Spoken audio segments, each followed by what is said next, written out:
Beautiful Tuesday morning in the city of Lagos, Southwest Nigeria. My name is Damlola Ogunshaki, and this morning I'm starting with Vanguard on the paper review. Vanguard's major headline says Electoral Act. Hide and seek game in Abuja as reps avoid joint meeting. Meeting rescheduled to late night at Senate's President's Lodge in Matama. How to make electronic transmission of results glitch-free in 2027. Telcos dismiss inadequate infrastructure claim of Senate as half-truth. Say Nigeria has capacity for real-time electronic transmission. Answered by 2023 glitches. Stakeholders demand guarantees, not promises. National Assembly to tidy up Electoral Act Amendment Bill today. You can see that story on page 5 of Vanguard newspaper. On page 8, social media network X back online after global outage. On page 9, 3.7 million IDPs, federal government rules private sector for durable solutions. 2027 NSCIA demands review of election timetable. You can see that on page 26. And top banner, the left on page 8, we have visa fraud. Overstays by Nigerians may attract stricter scrutiny, United States wants. Boaz MOU with Abu Dhabi Ports, Mara Group, Tinubu hails Nigeria United Arab Emirates industrial breakthrough. 2027, political class leveraging chaos to undermine elections. That's coming from Itodo. You can see that on page 4. And lastly, on Vanguard newspaper, on page 19, inflation rate eases marginally to 15.1% in January. Away from there, we'll move to the Punch newspaper. The Punch major headline says 432 billion naira probe. EFCC details El-Rufai, DSS on standby. Ex-governor grilled by EFCC as federal government files charges over alleged NSA phone tapping. DSS reopens Diata case, seizes passport, summons sons for questioning. Rival protesters clash at EFCC headquarters in Abuja, Kaduna Assembly Complex. You can see the stories on pages 2 and 3 of the Punch newspaper. On page 5, arrest made after 2 die on Lagos film sets. Federal government to borrow 800 billion naira February bonds. And there's a photo story here with the writer that says court remand suspected killers of South Africa-based Nigerian student. You can see that on page 5. And lastly, on the Punch newspaper, we have 2027 National Assembly eyes January 16 for presidential poll, suspend electoral bill harmonization. Now to The Guardian. The Guardian's major headline says 2027 protesters storm National Assembly as debate on electoral act resumes. You can see that on page 6. Still on page 6, relief for Nigerians as food inflation eases to single digits after 10 years. Akwa Ibom, Cross River, Bika over oil well control. You can see that on page 8. Federal Capital Territory polls, ADC berates Wike over war threats. Lastly, on the Guardian newspaper and top left corner, we have a SWAP commander killed in Borno as United States sanctions 8 Nigerians over links to Boko Haram and cybercrime. Away from that, we take a look at The Nation. And here we have El-Rufai faces a 2-year jail for alleged cybercrime offenses. DSS files charges. Ex-minister detained after hours of grilling. You can see that on page 2. Governor Kwebolo represents construction equipment to 18 councils. You can see that on page 55. And the top of the banner on the pages 5 and 7, we have inflation eases to 15.10%. Arrested insurgent found with 37 million naira cash. NRS deepens e-invoicing. Nigerian firm TGI sees a deal with Indian group RCPL. Lastly, on The Nation newspaper, uncertainty over conference committee on electoral act amendment bill. You can see that on page 3 of The Nation newspaper. And that's all we have on the front pages of the dailies. Join us after the break for a brief analysis of some of the stories with our guests. Welcome back. If you're just joining me, this is Today the News on Vanguard Live. My name is Damlola Ogunshaki, and joining us to analyze some of the stories on the front pages this morning is Mr. Dayo Akintobi, the publisher of Ilukweji Today, Lekki Today, and Ikeja GRA Today. Good morning, Mr. Dayo. Good morning, Damlola. Good morning to all our viewers. Yes, and let's talk about the Electoral Act Amendment. And, of course, 2 days ago, the House of Reps and the Senate, they passed different versions of the Electoral Act amendment, with the Senate favoring a more discretionary approach over compulsory real-time electoral upload. So let's start with that. What do you think about, these, their own, the different result from the two sides? Well, the way legislative process works, both the House and the Senate have to pass the same bill before it's sent to the president for assent. In this particular case, their bills are different slightly, what they've written. The House favors electronic transmission of election results from the polling booth in real time, and they've put that in their own bill. Well, the Senate didn't do that. The Senate's version says that, okay, INEC can transmit electronically where it is doable, but that in areas where it fails, either because of network, because of electricity power, because of whatever reason where it fails, they can do manual.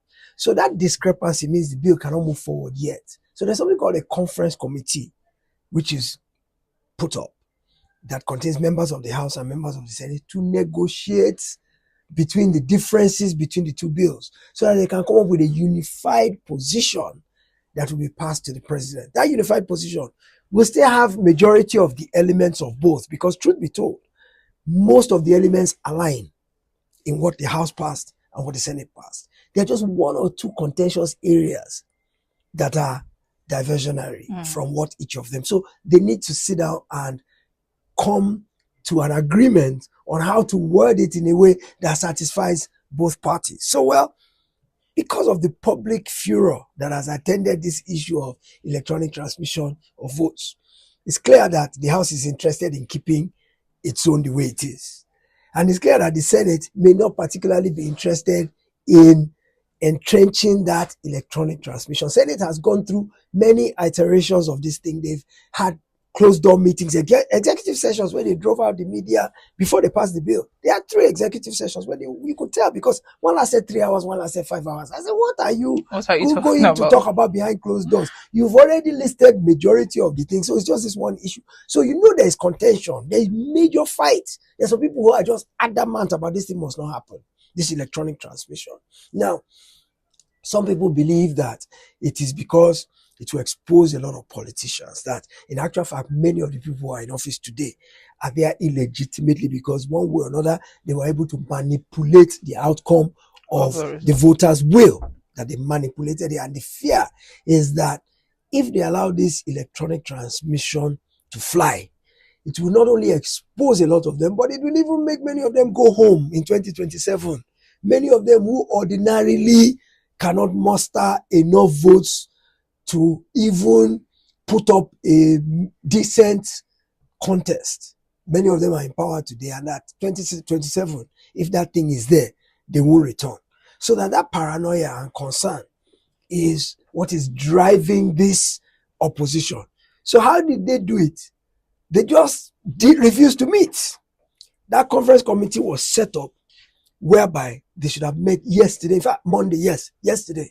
They should have met on Monday to negotiate the differences so they can come up with a unified bill that will be passed to the president, sent to the president for assent. So that meeting failed to hold yesterday.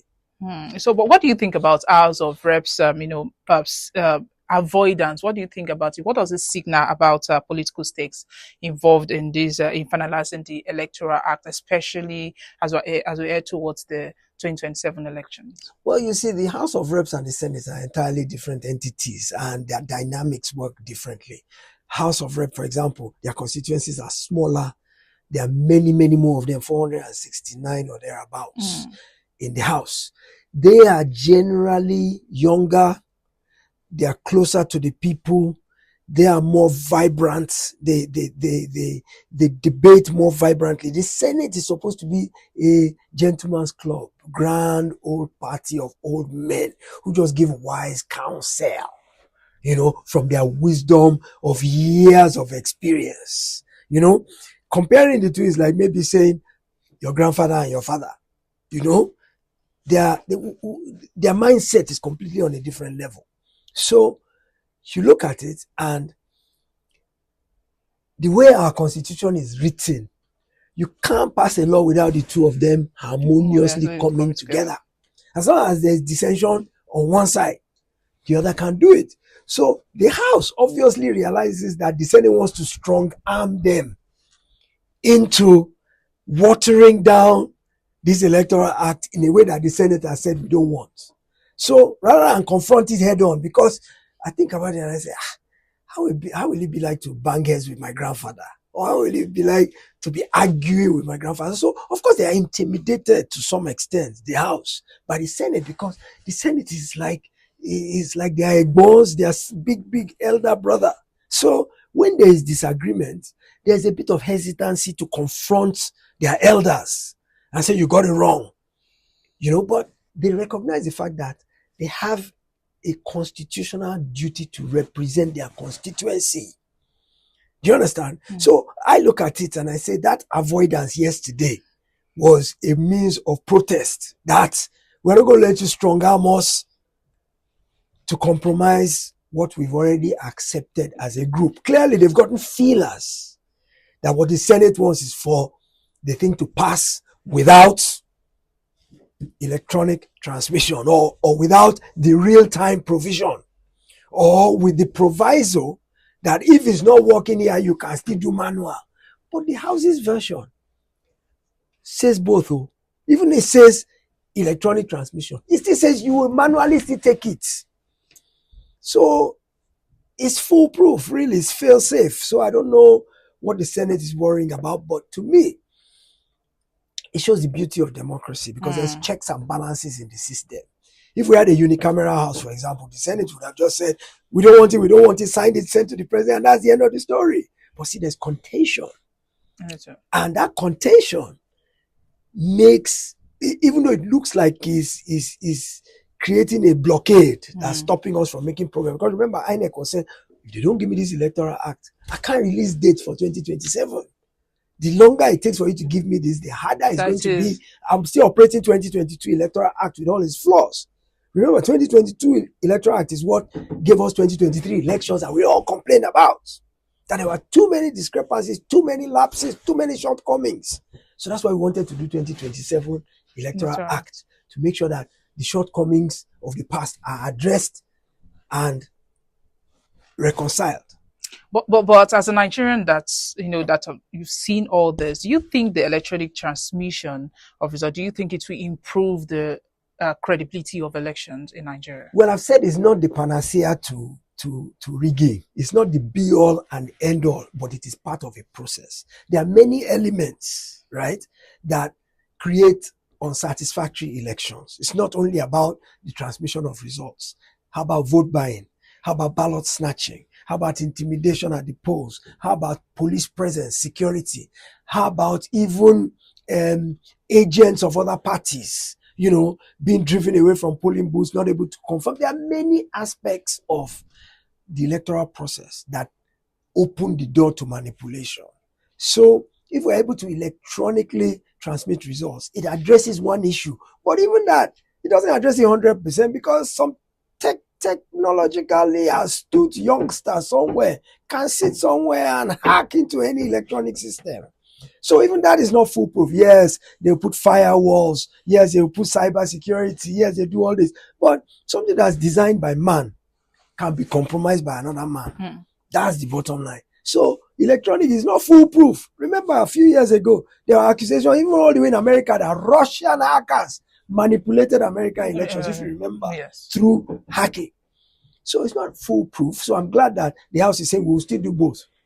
Yes, transmit electronically, then we will send manually the paper, and then you marry the two, compare the two when you get to collation center. So it's good to agitate for it. But I think that technologically, I don't think Nigeria is ready. That's what I was about to ask you. Sure. Are we ready I'm at not all? sure. With our grid collapse and every other thing in the country. Grid is collapsing. Then we don't have teledensity. We don't have the kind of internet penetration. Look at, for example, I'll give you an example. The way our internet works, we use masts. You see these massive masts all over the place. Yes. Masts. So what happens in riverine areas or mountainous areas? You can't get a signal, even if the mast is there. The mast and your phone must be line of sight. Your phone, the signal, radio signal coming out of your phone must be line of sight to a mast somewhere. So what happens if you're in riverine area? They can't bury a mast there. So what I'm saying is, as well as you pointed out things like power failure, things like traffic, bad roads, incompetent people, is it INEC ad hoc staff, youth corpers that are given 2-week training under harsh conditions with poor pay? Are they the ones that are going to handle these major technological aspects of transmitting results electronically, and they won't goof? They won't goof. I teach students. I teach as part of a postgraduate program. I do a teaching assistantship where I teach students English in this country. And I will tell you that I cannot guarantee that any of the students I teach, right, can properly manipulate a computer without error to the point of transmitting results that will be rest assured that there's no error. Yes. So that is my main worry, is that maybe we are putting the cart before the horse. All this one that we are screaming, we want electronic transmission. Have we looked at the infrastructure, the human capital, the necessary capital in all aspects that's going to make this thing functional and foolproof?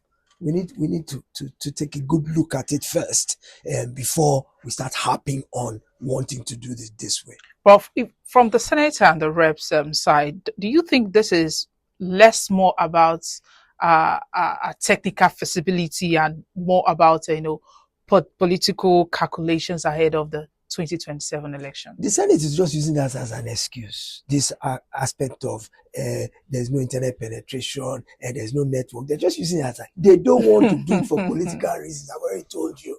But they have to hang it on something.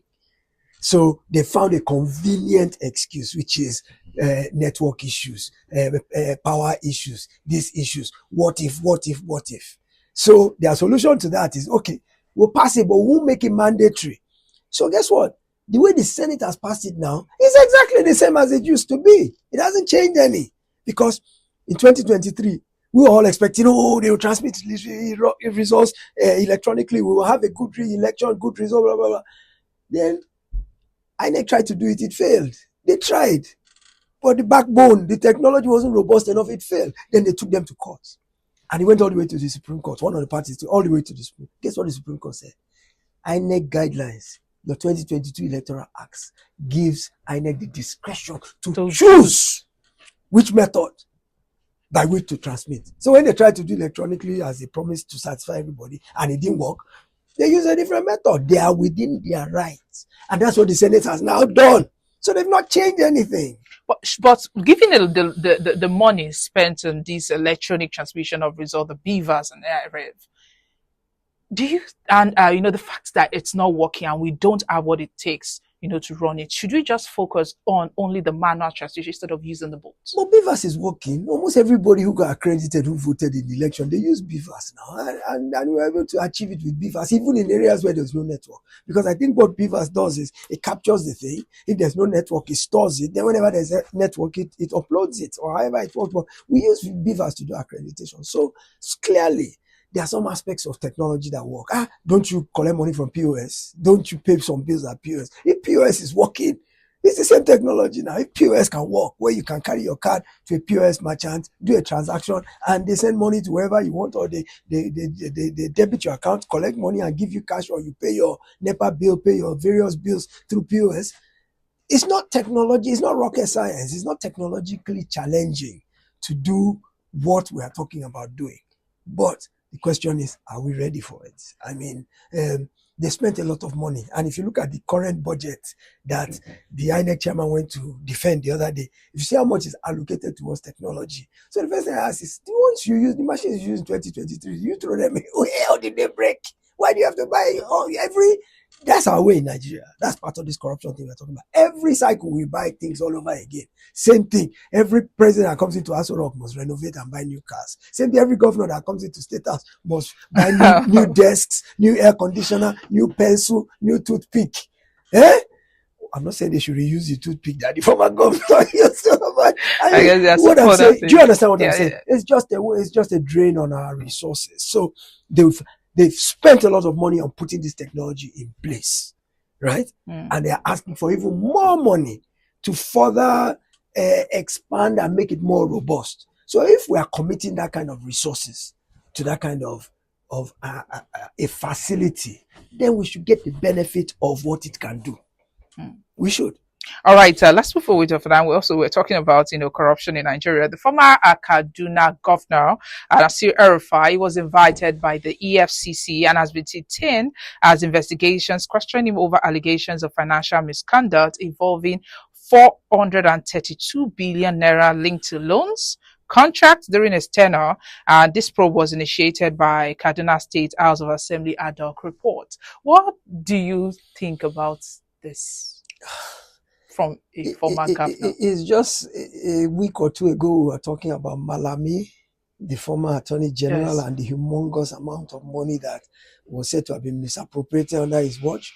Before that, we were talking about Yaya Bello, and there is a laundry list of our public officers who have had access to the Commonwealth and have abused that access.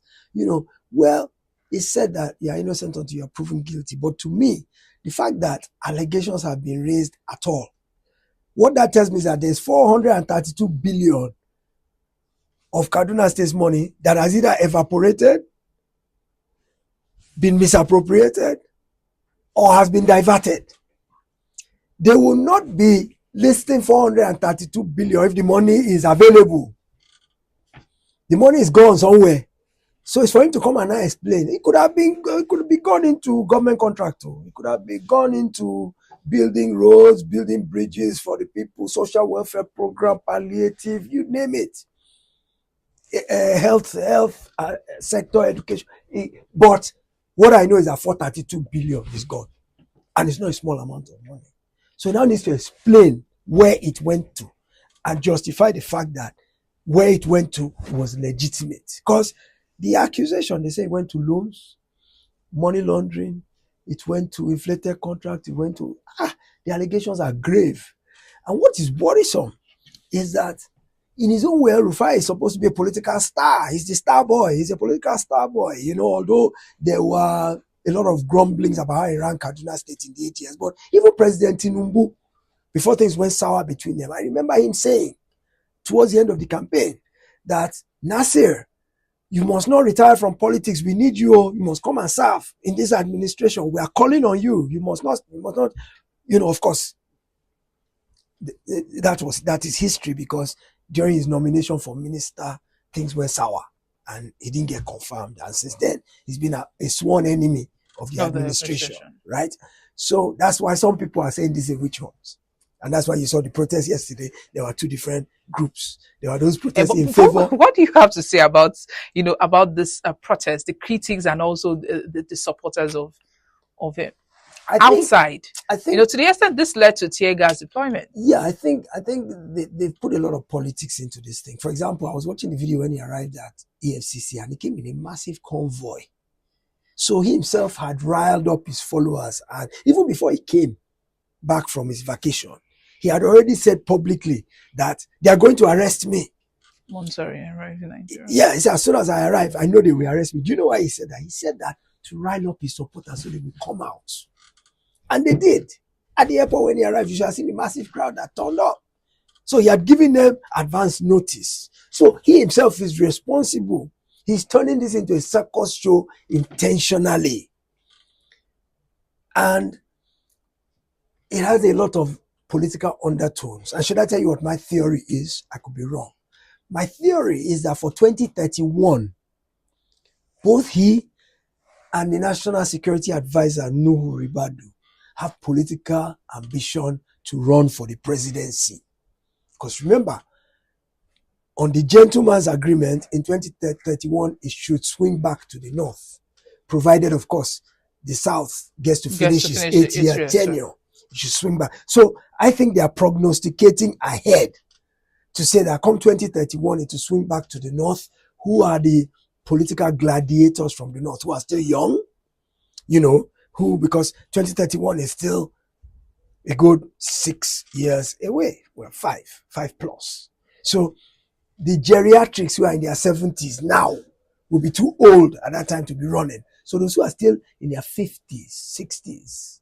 So you look at the North and you say, who are the politically engaged people that are public enough and have achievements enough that people can rally around? So those two are the names that keep coming up in political circles as strong potentials for 2031 to be the Northern candidate. So I think what we are seeing here, it's a game. I think so.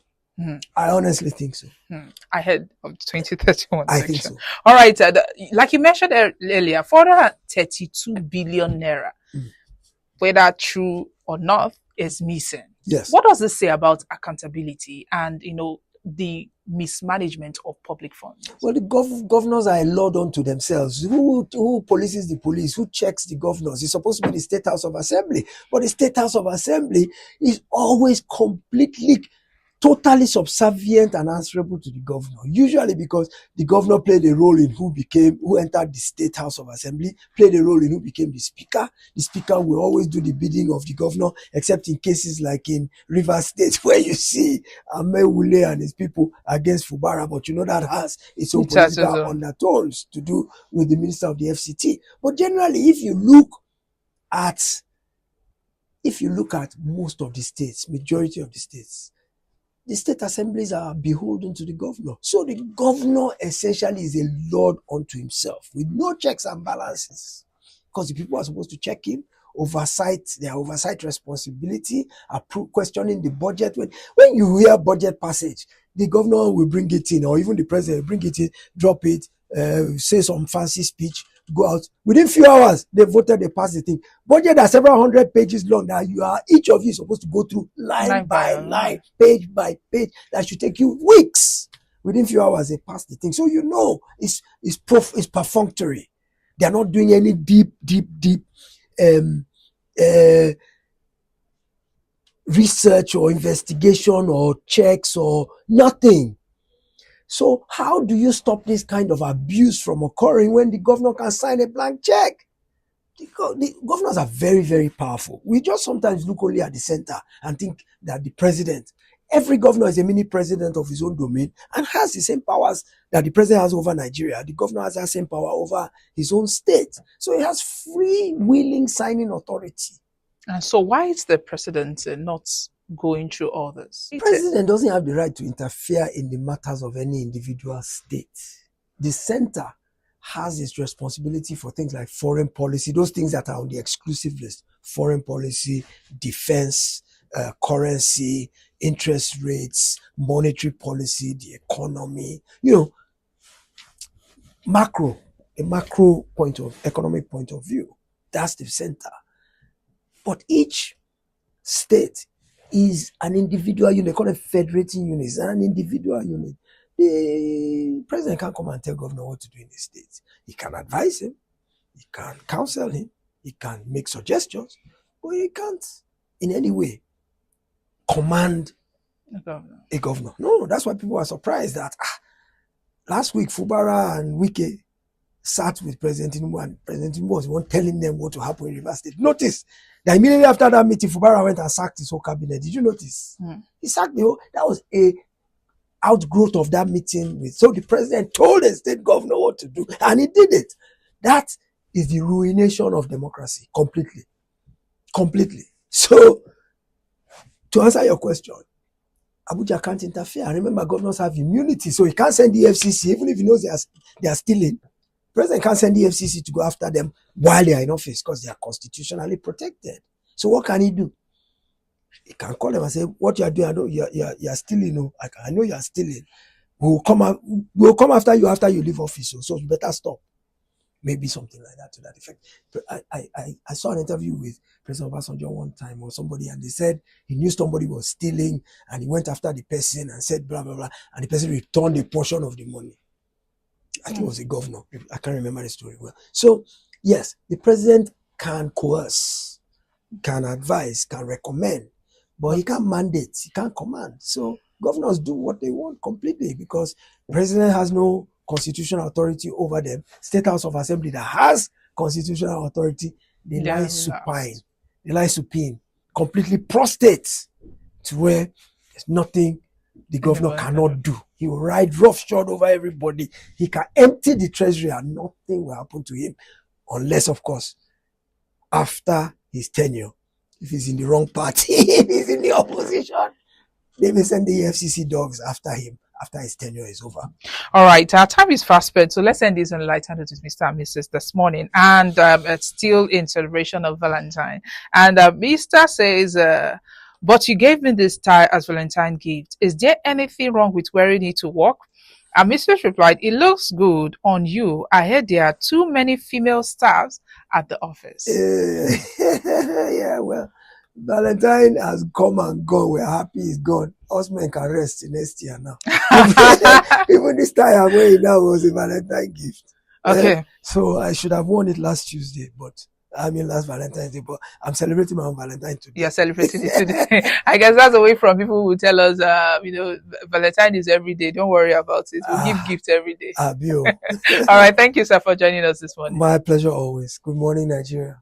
And that's Mr. Dayo Akintobi, publisher of Ilupeji Today, Lekki Today, and Ikeja GRA Today. Just reviewed some of the stories with us this morning. Now, to get more of these top stories, you can follow us on all our social media platforms showing on your screen. You can also visit our website, www.vanguardngr.com. My name is Damlola Ogunshaki. Have a lovely Tuesday.